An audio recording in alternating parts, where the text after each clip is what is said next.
দুই খেলা, তিন পরিচয় আর 4 অলিম্পিকের চেষ্টায় স্বর্ণের দেখা পেয়েছেন আদ্রিয়ানা রুয়ানো অলিভা। গুয়াতেমালা জিতেছে ইতিহাসের প্রথম স্বর্ণ। অলিভা হতে চেয়েছেন জিমন্যাস্ট, কিন্তু স্বর্ণ জিতেছেন শুটিংয়ে। তার জীবনটাই যেন একটা গল্প।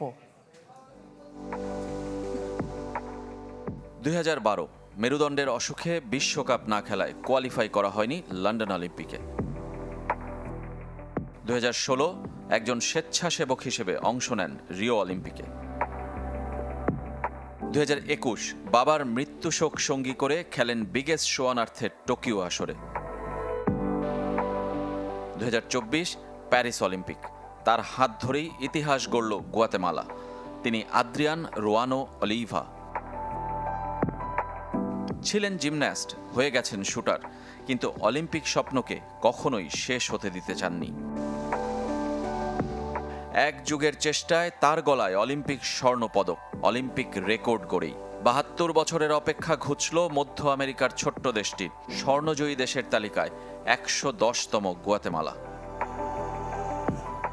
আদ্রিয়ানো রুয়ানোর জীবনটাই গল্পের মতো। 3 বছর বয়সে শুরু করেন ব্যালে নৃত্য।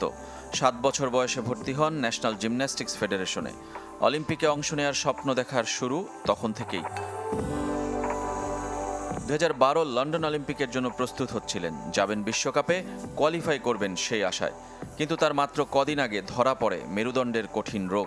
ছেড়ে দিতে হয় পছন্দের জিমন্যাস্টিক্স।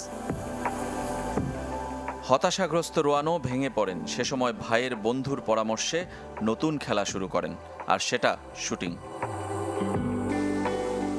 অলিম্পিক তার হৃদয়ে এতটাই আলোড়িত করেছিল যে অ্যাথলেট হিসেবে না পারলেও অংশ নিতে চেয়েছিলেন বিগেস্ট শোয়ানার্থে। 2016 রিও অলিম্পিকে স্বেচ্ছাসেবক হিসেবে আবেদন করেন, তা মঞ্জুরও হয়। কাকতালীয়ভাবে শুটিং রেঞ্জেই দায়িত্ব পড়ে রুয়ানোর। সামনে আসে 2021 টোকিও অলিম্পিক।